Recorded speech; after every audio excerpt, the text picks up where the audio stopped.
Burger, cheese burger. But ஆனால் mayonnaise use பண்ணாமல் burger சாப்பிடணும், அப்படி தானே? ஸோ அதுக்காக வந்துட்டு ஒரு கப் ஆஃப் சிக்கன் எடுத்துக்கோங்க. ஸோ அதே கப்பில் வந்துட்டு சேம் அளவில் வந்துட்டு பொட்டேட்டோ எடுத்துக்கோங்க. அதை எல்லாத்தையுமே நல்லா பாயில் பண்ணி வச்சதுக்கப்புறம் இந்த மாதிரி வந்துடும். ஸோ அது வந்து ஜஸ்ட் வந்துட்டு ஒன்ஸ் டக்குன்னு மிக்ஸ் பண்ணி எடுத்தால் போதும். சால்ட்டு, சில்லி, மைதா அதெல்லாம் ஆட் பண்ணி நல்லா பால் மாதிரி வச்சுக்கோங்க. ஸோ அதில் வந்து ஸ்மாலாக எடுத்து நல்லா ஓவல் ரவுண்ட் ஷேப்பில் வச்சுக்கணும். ஸோ வந்துட்டு ஏன் நிறையா பேர் வீடியோ போடலன்னுலாம் கேட்டிருந்தீங்க. ஸோ ரொம்ப தேங்க்ஸ். அது ஒரு ஷார்ட்டாக ஒரு பிரேக் எடுக்கலாம்னா இனி டெய்லி வீடியோஸ் அப்லோட் பண்ண ட்ரை பண்ணுறேன். ஸோ அதுக்கப்புறம் வந்துட்டு ரெஸ்ட் பண்ணி வச்சுருப்போம்ல, அதை வந்துட்டு தவாவில் வந்துட்டு பட்டர் ஆர் கீ ஆட் பண்ணி ஜஸ்ட் ஃப்ரை பண்ணி எடுத்துக்கோங்க பன்லாம்.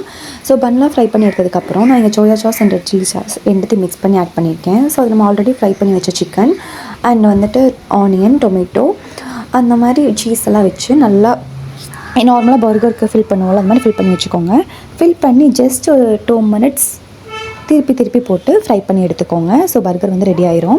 மயோனைஸ் யூஸ் பண்ணாமே ஈஸியாக பர்கர் செய்யலாம். ஸோ அது ஹெல்த்தியாகவும் இருக்கும், டேஸ்டியாகவும் இருக்கும். இந்த மாதிரி நீங்களும் செஞ்சு பாருங்கள். Subscribe cookie. பாய்.